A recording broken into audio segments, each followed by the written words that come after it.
Hello gamers from around the world, this is Archimedes, the video game enthusiast from Germany, with another thought-provoking video. And today is going to be a video that might upset one or the other. You all know this is a positive channel, cause let's face it, video games are the best hobby in the world. But I also try to keep it real on here, cause there is enough hypocrisy out there. I called out Microsoft when I was not in alignment with their marketing strategy, and I will hold every other console manufacturer to the same standards.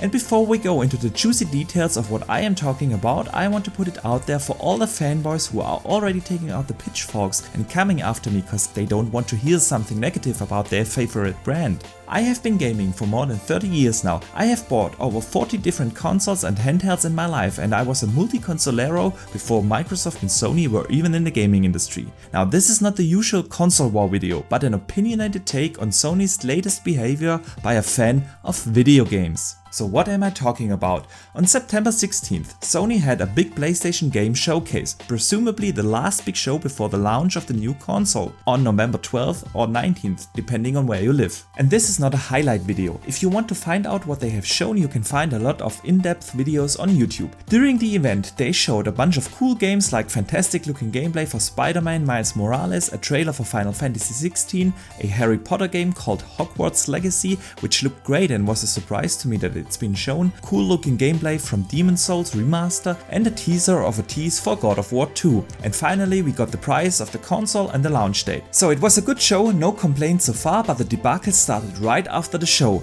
with stealth drop, pre-orders, backtracking on console exclusives, the increase of game prices and more. And in this video I want to discuss with you what exactly happened and what was announced that made me so frustrated. Why the outcry about the misleading communication of Sony is so small out there, and if Sony is held yet again to a different standard than Microsoft. Cause let's be real here, if Microsoft would have done something like if Sony did, the internet would be on fire. And I just have the feeling that too many PlayStation fans out there don't speak up against their favorite brand. But before we go out and discuss all of that, I want to ask you for a favor. If you watch this video and think you like what you see, then please consider to hit the like and subscribe button and turn on the notification bell to not miss out on future content. I put a lot of work into these videos and I try to grow my channel, and this one little click from you helps me more than you think. And if you know someone who would enjoy this kind of content, please feel free to share it out. I would greatly appreciate it. And now let's talk about the misleading communication from Sony and its impact on us gamers.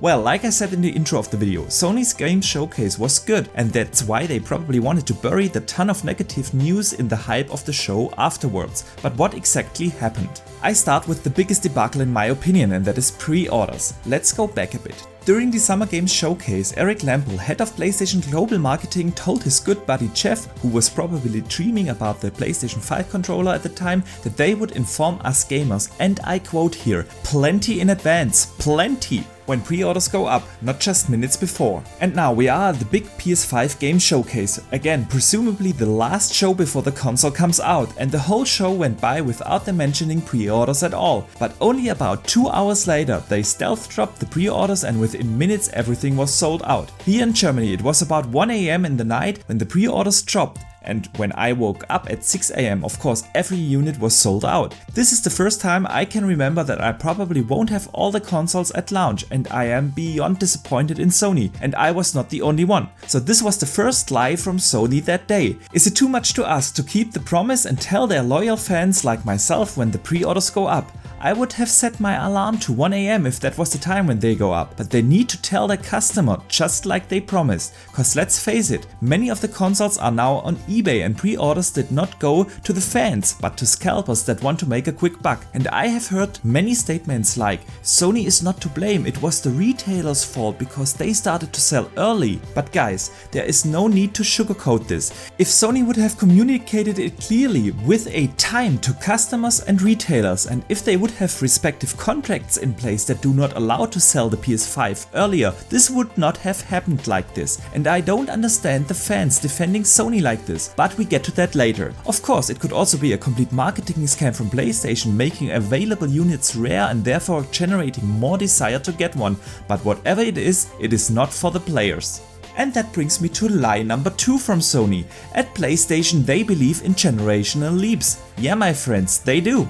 Sony talked basically ever since they revealed the console about the SSD and that games with the SSD are only possible on the PS5, cause the PS4 has no SSD and without the SSD games are held back, cause you know, SSD. But let's hear from someone who knows much more about this than myself, head of PlayStation Jim Ryan himself during the big PS5 reveal event in June 2020. And you've seen games that can only be enjoyed with the full range of PlayStation 5's features and power. At PlayStation, we believe in generational transitions, and we put years of work into making them happen. We want you to enjoy the unique benefits of moving from one generation to the next. Okay, so generational leaps. Everyone was saying about Microsoft, they are holding games back, cause in case you missed it, Xbox said, well, our first party games will run on both consoles, old gen and new gen for the first year or so, but at PlayStation, game designs need again the SSD. And here we are. Sony didn't have the guts to tell their audience this in the big show, but they posted a blog on their website right after the event that games like Spider-Man Miles Morales and Horizon Zero Dawn 2 will also come to PlayStation 4. So suddenly games are not held back by systems that don't have, well, you know what, don't get me wrong, I have said this before and you can find the link to the video in the description below. I think it is not a bad thing if games are cross-generation in the beginning of a gen, cause not everyone can afford to make the jump to next gen right out of the gate. And now it is even worse, Sony fails to sell the consoles to their fans, so gamers like myself can't even get one if they want it. So suddenly Sony wants to support the PS4 for many years to come. Well, I don't know what to believe anymore from Sony. Cause here we go with number 3. This is for the players. And well, what do players like more than false promises on pre-orders and game designs? Exactly, we like to pay even more for our games. Sony announced that the retail prices of games will increase to $70, €80 and £70 depending on where you live. Well, this is a bold move, especially when their biggest competitor Microsoft just announced a significantly improved value proposition in their game subscription service Game Pass by adding more games to it, making it cheaper than ever before for us gamers to play games. Sony found also a way to make more money, and I'm truly proud of them for doing so during these worldwide economic stable times. And here we go with the next bummer from Sony. Yes, they are on a roll. Fans of their highly anticipated launch title Spider-Man Miles Morales were so happy to hear that the PS4 version of the main game gets an enhancement, aka a remaster for the PS5. But customer friendly as they are right now, they will charge you again for the game on the PS5 even if you have already bought it on the PS4 in 2018. Good stuff, my friends. Okay, sarcasm off. What surprises me even more than the fact that Sony just wants to make more money is that the outcry is so small. Think about it this way, what do you think would have happened if Microsoft would have announced stuff like that? Yeah, the internet would be on fire, and that made me wonder about something. We know that there are many media sites out there that put up questionable biased articles, but I do not want to go into media bias. I was asking myself, why do I see so many Xbox fans constantly demand better from Microsoft if they have room for improvement? Xbox fans, including myself, speak up when they have poor messaging in something. Otherwise, Xbox would have never changed their business strategy and changed the way how they work in the video game industry. But why am I not seeing PlayStation fans requesting the same from Sony? I consider myself also a fan of PlayStation and I request better from them, cause I have had every PlayStation ever released and want to continue to enjoy their fantastic first party content. But I also want them to do better for us gamers than what we had with the debacles over the last few days, cause in the end I want to keep faith in the brands that I invest a lot of money and time into, and having this poor messaging makes me lose trust in statements coming from Sony, and I hope that other PlayStation fans will also speak up and not sugarcoat it